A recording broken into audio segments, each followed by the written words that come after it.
Hi friends, எல்லாரோட லைஃபும் சூப்பரா போயிட்டிருக்கும்னு நான் நினைக்கிறேன். ஒரு 3 மாசம் கழிச்சு நான் நம்ம சேனல்ல full length வீடியோ அப்லோட் பண்றேன். ஷார்ட்ஸ் நான் அப்பப்போ ஏதோ கொஞ்சம் இப்படி ஷார்ட்ஸ் அப்லோட் பண்ணிட்டு இருந்தேன், but full length video upload பண்ணல. ஸோ ரொம்ப சாரி. நம்ம எல்லா சப்ஸ்கிரைபர்ஸ்க்குமே நீங்கள் எல்லாரும் என்னை சப்போர்ட் பண்ணதுக்கு ரொம்ப தேங்க்யூ. நான் கண்டிப்பாக இனிமேல் ரெகுலராக வீடியோ ஷேர் பண்ண ட்ரை பண்ணுறேன். இன்றைக்கி ஒரு சிம்பிளான மார்னிங் ரொட்டீன் தான் ஷேர் பண்ணியிருக்கேன். இப்போ காலம்பரை இது ஆக்சுவலி ஒரு 3:45 3:50 அந்த டைம் தான் இருக்கும். நான் இப்போல்லாம் அந்த டயத்தில் எழுந்திருந்து என்னோட பையனுக்கு லஞ்ச் பிரேக்ஃபாஸ்ட் எல்லாமே நான் ரெடி பண்ணணும். 4:40க்கு நாங்கள் கிளம்பணும் ஸ்கூலுக்கு. அவனை நான் ட்ராப் பண்ணுறதுக்கு நான் கிளம்பணும். ஸோ அதனால மார்னிங் டைம் கொஞ்சம் ரொம்பவே பிஸியாக இருக்கும். இங்கே முதல்ல எழுந்திருந்த உடனே நான் ஃபஸ்ட்டு பிரேக்ஃபாஸ்ட் ரெடி பண்ணிவிடுவேன். இது என்னோடய பையனுக்கு நான் எக் டாக்கோஸ் பண்ணியிருக்கேன். இந்த டாக்கோ கார்ன் டாக்கோஸ் கிடைக்கும் இல்லையா, காஸ்கோவில் கிடைக்கிற பேக்ஸ் தான் நான் வாங்கிட்டு வருது. அதில் சீஸ் எக்ஸ் எல்லாம் போட்டு இந்த மாதிரி டாக்கோ மாதிரி பண்ணி கொஞ்சம் நேரம் அந்த கோஸ்டர் மாதிரி இருக்கு இல்லையா, நம்ம ஹாட் பாட்லாம் வைக்கிறதுக்கு அந்த கோஸ்டர் வைப்போமே, அது மேலே வச்சு கொஞ்சம் அது வார்ம் ஆன அப்புறம் நான் அதை பேக் பண்ணுவேன். அப்படின்னா ரொம்ப தண்ணி விட்டுக்காது, இல்லைனா தண்ணி விட்டுண்டு ஒரு மாதிரி ரொம்ப சொதான்னு ஆகிடும்.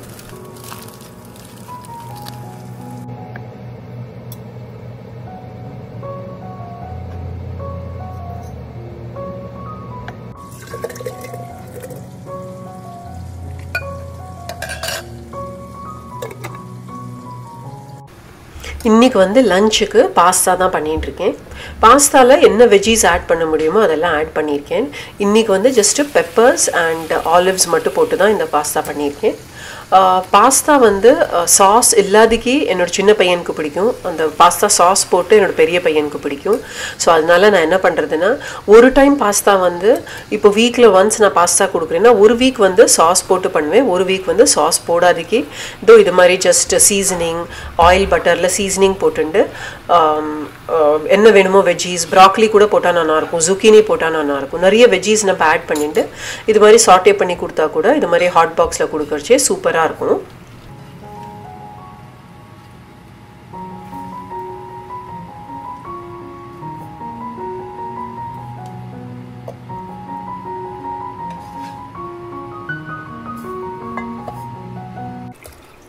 உங்களுக்கு முதலேருந்தே தெரியும், நான் இது மாதிரி ஒரு பாத்திரத்தில் நம்ம ஃப்ரூட்ஸ் அலம்புறது அரிசி அலம்புறது அந்த எல்லா தண்ணியுமே இது மாதிரி ஒரு பாத்திரத்தில் விட்டு வச்சு என்னோடய பிளான்ஸ்க்கு விடுவேன். ஸோ ராத்திரி இட்லிக்கு நினச்சிருந்தேன், ஸோ அந்த தண்ணியுமே அந்த பாத்திரத்தில் இருக்குது. இப்போது லஞ்ச் பாக்ஸ்க்கு இன்றைக்கி ஃப்ரூட்ஸ் ஆரஞ்ச் அண்ட் கிரேப்ஸ் தான் கொடுக்க போகிறேன். ஸோ அதுதான் இப்போ இங்கே வாஷ் பண்ணிவிட்டு கொஞ்சம் லைட்டாக டிஷ்யூவால் தொடச்சுன்ட்டு அதை பேக் பண்ணிட்டுருக்கேன். இதுக்கப்புறம் முதல்ல என் பெரிய பையனை கொண்டு ஸ்கூலில் ட்ராப் பண்ணிவிட்டு வந்த அப்புறம் இப்போ இங்கே என்னோடய சின்ன பையனோட லஞ்சையும் பேக் பண்ணிவிட்டேன். லஞ்ச் 2 பேருக்கும் சேமாக தான் இருக்கும். ஸோ பேக் மட்டும் நான் பண்ணுவேன். ஏன்னா கிளம்புற அந்த டயத்துக்கு அவன் ஸ்கூலில் இருக்கணும். அதனால நான் பாக்கி வேலை எல்லாத்தையும் பாஸ் பண்ணிவிட்டு முதல்ல ட்ராப் பண்ணிவிட்டு வந்துடுவேன்.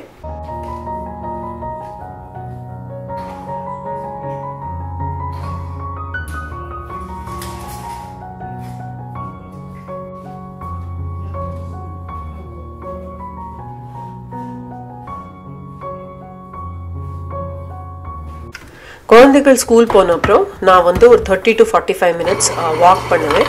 வாக் பண்ணிவிட்டு இப்போ கொஞ்சம் ஃப்ரெஷ் ஆகிட்டு நான் இட்லி மாவுக்கு நனைச்சி வச்சுருந்தேன் ராத்திரியே. ஸோ இப்போ இங்கே இந்த இட்லி மாவு தான் அரைச்சிட்டுருக்கேன்.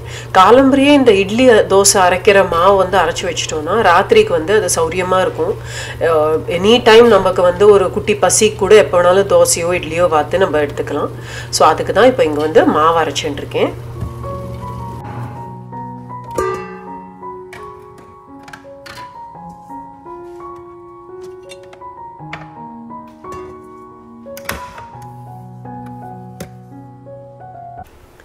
வீக்லி ஒன்ஸ் இன்னுமே ஒரு ஃபுல் லென்த் வீடியோ கண்டிப்பாக அப்லோட் பண்ணணுன்னு இருக்கேன்.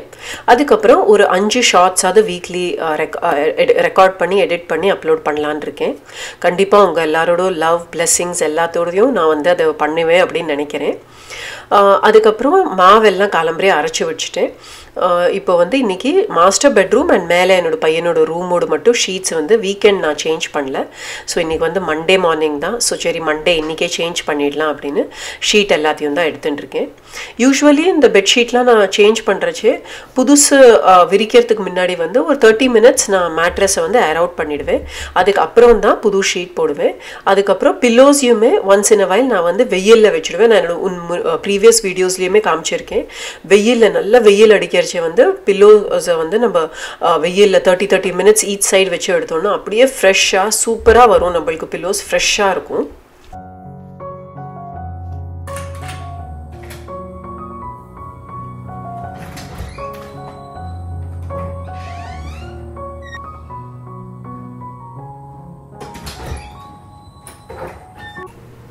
என்னோட காலம்பரை 8:30க்குள்ளேயே இந்த மார்னிங் வேலை எல்லாமே என்னோட முடிஞ்சிடும். ஸோ அதனால் அதுக்கப்புறம் நான் வந்து ரிலாக்ஸ்டாக உட்காந்து டீ எடுத்துப்பேன். என்னோட ஹஸ்பண்ட் ஒர்க் ஃப்ரம் ஹோம்னால ஹஸ்பண்ட்க்கும் ஒரு குட்டி கப் டீ கொடுத்துட்டு நானும் ரிலாக்ஸ்டாக ஃபஸ்ட்டு இந்த டீயை என்ஜாய் பண்ணிட்டு தான் அடுத்த வேலை நான் பண்ணுவேன். டீக்கு முன்னாடி வந்து நான் ஒரு ஆப்பிள், இன்றைக்கி வந்து நான் ஆப்பிள் அண்ட் ஆல்மண்ட்ஸ் எடுத்துட்டேன். அதுக்கு ஒரு 1/2 hour கழித்து நான் வந்து சாய் எடுத்துப்பேன். காலம்பரியே நான் வந்து இன்றைக்கி இட்லி அரைக்கிறதுனால சாம்பார் பண்ணிடலான்னு பருப்பு நினச்சி வச்சுருந்தேன். பருப்பும் வேர்க்கடலையும் இப்போ முதல்ல வந்து நான் குக்கரில் இன்ஸ்டன்ட் பாட்டில் வச்சு விட்றேன். அதுக்கப்புறம் அடுத்தது நம்ம என்ன கறி பண்ண போகிறோமோ அதை எல்லாத்தையும் வெளில எடுத்து நம்ம கட்டிங் பண்ண ஆரம்பித்தோன்னா ஒரு 1/2 hour 45 minutesக்குள்ளே நான் டக்குன்னு வேலையை முடிச்சுடுவேன். குக்கிங் என்னோட மெயினாக முடிஞ்சுவிடும். இப்போ வந்து எல்லாத்தோட விலையுமே அப்படி ஏறி இருக்கு. நம்ம வந்து முதல்ல இருந்த மாதிரி இப்போ வந்து ப்ரைஸஸ் இல்லை, ரொம்பவே விலை ஏறி இருக்கு. ஸோ அதனால நான் எல்லாமே எவ்வளோ யூஸ் பண்ண முடியுமோ அவ்வளோ யூஸ் பண்ணுறது. இப்போ இங்கே வந்து காலிஃப்ளவர் யூஸ் பண்ணிட்டேன். பட் அந்த தண்டு வந்து அவ்வளோ ஃப்ரெஷ்ஷாக இருந்தது, டெண்டராக இருந்தது. அதனால நான் அதை சேவ் பண்ணி வச்சுருந்தேன். அதில் கூட்டு கூட பண்ணலாம். கூட்டு பண்ணால் ரொம்ப நிறைய ஆகிடும். அதனால நான் வந்து இப்போ இங்கே ட்ரையாக ஒரு கறி பண்ண போகிறேன். அதை வந்து நம்ம பொடி பொடியாக கட் பண்ணிக்கலாம். எதையும் ஒரு இடம் ரொம்ப டெண்டராக இல்லை, ஒரு மாதிரி ஃபைபரஸாக இருந்ததுன்னா அதை வந்து போட வேண்டாம், அந்த பார்ட்டை கட் பண்ணி எரிஞ்சு விடலாம். அதுக்கப்புறம் இப்போ இங்கே வந்து கடாயில் கொஞ்சமாக எண்ணெய் விட்டுண்டு கடுகு பெருங்காயம் இதெல்லாம் போட்டுட்டு நம்ம அந்த கட் பண்ணி வச்சதை போட்டுடலாம். இது வந்து உத்தராலையுமே கண்டுபிடிக்க முடியாது இது கேபேஜ் இல்லைன்னு. கேபேஜ் மாதிரியே எக்ஸாக்டாக டேஸ்ட் பண்ணும். இன்ஃபேக்ட் இன்னும் க்ரன்ச்சியாக சூப்பராக இருக்கும். அதுக்கப்புறம் மஞ்சள் பொடி போட்டு கவர் பண்ணி வச்சுடலாம். ரொம்ப எண்ணெய் விட வேண்டாம், அப்பப்போ தண்ணி தெளித்து நம்ம குக் பண்ணிக்கலாம். இந்த டயத்தில் சால்ட்டுமே ஆட் பண்ண வேண்டாம். சால்ட் ஆட் பண்ணிட்டோன்னா கொஞ்சமாக கொஞ்சம் ரொம்பவே தண்ணி விட்டுனுடும், ட்ரையாக இருக்காது. இது வந்து ஒரு 5 to 7 minutesக்குள்ளேயே குக் ஆகிடும். அதுவும் இப்போ குவான்டிட்டி ரொம்ப கம்மியாக இருக்கிறதுனால டக்குன்னு குக் ஆகிடும். அதுக்கப்புறம் இங்கே வந்து துருவின தேங்காய் கூட போடலாம். பட் என்னோடய ஹஸ்பண்ட்க்கு வந்து இது மாதிரி குட்டி குட்டி பீசஸாக கட் பண்ணி போட்டு அந்த ஒரு க்ரன்ச் வந்ததுன்னா ரொம்ப பிடிக்கும். ஸோ நான் வந்து இன்றைக்கி அதில் ஜஸ்ட்டு குட்டி குட்டியாக தேங்காயை கட் பண்ணி போட்டிருக்கேன். போட்டு ஒரு 2 டைம் வதக்கினா போகிறோம். இந்த டயத்தில் நம்ம வந்து சால்ட் ஆட் பண்ணிவிட்டு கொஞ்சம் மீடியம் டு ஹை ஃப்ளேமில் அதை வதக்கி அதை சைடில் எடுத்து வச்சிட்டோன்னா சூப்பராக இருக்கும். இதில் வந்து இன்னும் ஒரே ஒரு ஐட்டம் நான் ஆட் பண்ண மறந்துட்டேன். கருவேப்பிலை வந்து ஃப்ரெஷ்ஷாக இருந்ததுன்னா நிறைய கொஞ்சம் கருவேப்பிலை ஆட் பண்ணால் அவ்வளோ டேஸ்டியாக சூப்பராக இருக்கும்.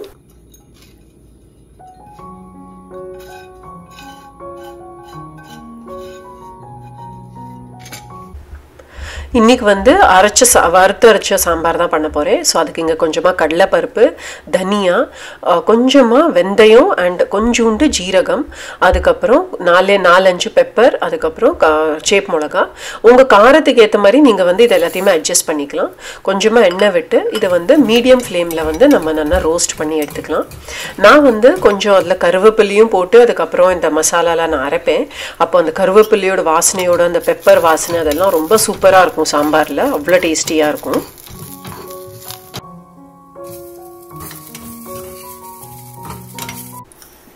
இப்போ இங்கே வந்து நம்ம கறி பண்ண பாத்திரத்துலேயே நான் வந்து சாம்பாரையும் பண்ணிட போகிறேன்.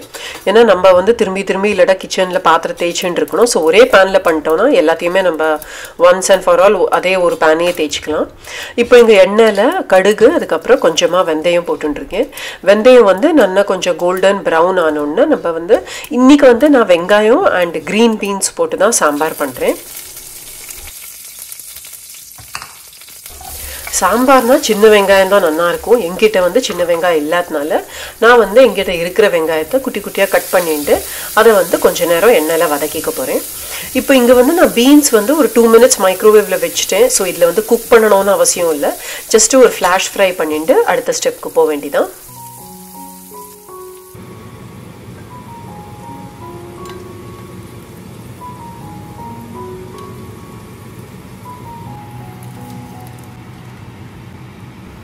பீன்ஸில் இப்போ உப்பு ஆட் பண்ணிவிட்டு நான் ஒரு ஐட்டமாக ஆட் பண்ணிவிட்டேன். பருப்புலேயே நான் வந்து கொஞ்சமாக தக்காளியும் கொஞ்சமாக வெங்காயமும் போட்டு தான் குக் பண்ணியிருந்தேன். அதுக்கப்புறம் அந்த அரைச்சி வச்ச பேஸ்ட்டு புளி ஜலம் இது எல்லாத்தையுமே விட்டு நம்ம ஒரு நல்ல ஒரு 5 to 10 minutes இதை கொதிக்க விட்டால் சூப்பரான சாம்பார் ரெடி ஆகிடும். அடுத்தது வந்து ஒரு குயிக்காக டக்குன்னு ஆற மாதிரி ஒரு கீரை மசியல் பண்ணலாம். இதுக்கு பருப்பு அதெல்லாம் ஒன்றுமே வேண்டாம். ஒரு பாத்திரத்தில் கெட்டி கிண்ணத்தில் வந்து நான் கொஞ்சமாக ஜீரகம் போட்டுருக்கேன். ஜீரா போட்டுன்ட்டு கொஞ்சோண்டு ஒரு 8 to 10 இந்த வெந்தயம் போட்டுருக்கேன். வெந்தயம் போட்டுருச்சே வந்து நம்மளுக்கு பாலக் ஒரு என்ன கீரை குக் பண்ணாலும் நம்ம வயத்துக்கு வந்து நல்லாயிருக்கும். அதுக்கப்புறம் மஞ்சள் பொடி, ஒரு குட்டி சேப் மிளகா போட்டுருக்கேன். காரத்துக்கு மாதிரி நம்ம போட்டுக்கலாம். மைல்டாக தான் நான் பண்ணுறதுனால கொஞ்சமாக போட்டுருக்கேன்.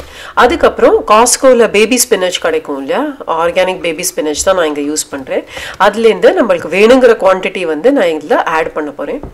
யூஸ்வலாக வந்து சாம்பாருக்கு வந்து கொஞ்சம் கெட்டியாக கீரை இருந்தால் சூப்பராக இருக்கும். கொஞ்சம் ரொம்ப தண்ணியாக இல்லாதக்கு கெட்டி கீரை வந்து ரொம்ப நல்லாயிருக்கும். ஸோ அதனால் இன்றைக்கி வந்து கொஞ்சம் ஸ்லைட்டாக கொஞ்சம் ஒரு கெட்டி கீரை தான் நான் பண்ண போகிறேன்.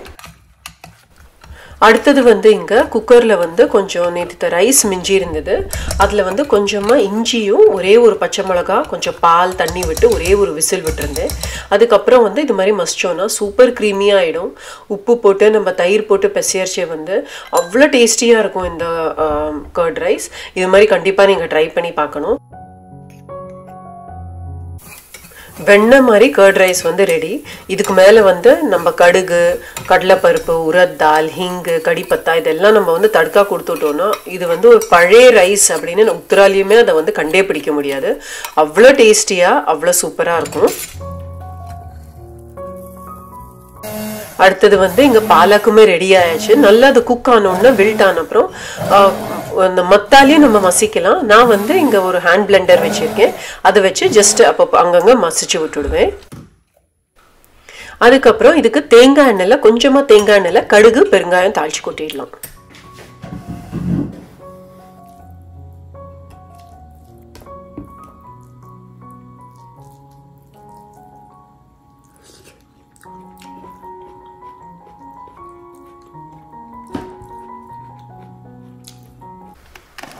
சம்மர் ஃபுல்லாகவே ரொம்ப பிஸியாக இருந்தது. என்னோடய பெரிய பையனுக்கு வந்து வாலண்டியரிங் ப்ளஸ் அவனோட கிராஸ் கண்ட்ரி ரன்னிங் இதெல்லாம் பிக்கப் ட்ராப்லேயே எனக்கு நிறைய டைம் போச்சு. அதுக்கு நடுவில் குக்கிங், க்ளீனிங் இந்த வேலை எல்லாம் இருந்தது. என்னோடய இன்லாஸுமே விசிட் பண்ணிட்டு இருந்தா உங்களுக்கு தெரியும். ஸோ நான் வந்து என்னோடய மதர் இன்லாவோட இன்னும் வீடியோஸ் ரெக்கார்ட் பண்ணணுன்னு கூட இருந்தேன். பட் அந்த ஒரு மோட்டிவேஷன் அந்த ஒரு டைமுமே கரெக்டாக எனக்கு வந்து அமையலை. அதனால தான் வீடியோஸ் வந்து அப்போ அப்லோட் பண்ணல. இப்போ சம்மர் முடிஞ்சு ஸ்கூல் ஸ்டார்ட் ஆன அப்புறம் கொஞ்சம் வந்து ஒரு மாதிரி ஃப்ரீயாக ரிலாக்ஸ்டாக இருக்குது. ஸோ என்னால் வந்து கண்டென்ட் வந்து யோசிக்க முடியும். என்ன வீடியோ ரெக்கார்ட் பண்ணணும் ஒரு எப்படி அதை பிளான் பண்ணணும்னு கொஞ்சம் லீஜர்லி நான் திங்க் பண்ண முடியும். அதனால் கண்டிப்பாக இன்னுமே வந்து ஹோப்ஃபுல்லி நான் வந்து ரெகுலராக வீடியோ போடலான்னு தான் நான் நினச்சிட்டு இருக்கேன். இதோட வந்து இந்த வீடியோ நான் முடிச்சுக்கிறேன். மார்னிங்லேருந்து இப்போ ஆஃப்டர்நூன் ஆயாச்சு. லஞ்ச் எல்லாம் முடிச்சுட்டு நான் வந்து நல்லா ஷீட்ஸ் எல்லாம் மாற்றினேன். இந்த பெட்ரூமில் மத்தியான டயத்தில் வந்து கொஞ்சம் வெயில் வரும். ஸோ நல்லா பெட்டில் வெயில் பட்ட அப்புறம் கொஞ்சம் நேரம் கழிச்சு தான் நான் ஷீட்டையே சேஞ்ச் பண்ணினேன். விண்டோஸ்லாம் கொஞ்சம் ஓப்பன் பண்ணி வச்சுருக்கேன். இப்போ வந்து இதுக்கு மேலே நான் கொஞ்சம் நேரம் ரெஸ்ட் எடுத்துப்பேன். நான் கிளம்புற ரொம்ப ஏர்லியாக எழுந்திருக்கிறதுனால நான் கொஞ்சம் ரிலாக்ஸ் பண்ணால் தான் நான் ஈவினிங் திரும்பி என்னோட வேலையை கண்டினியூ பண்ண முடியும். உங்கள் எல்லாரையும் அடுத்த வீடியோவில் பார்க்குற வரைக்கும் டேக் கேர். Bye-bye.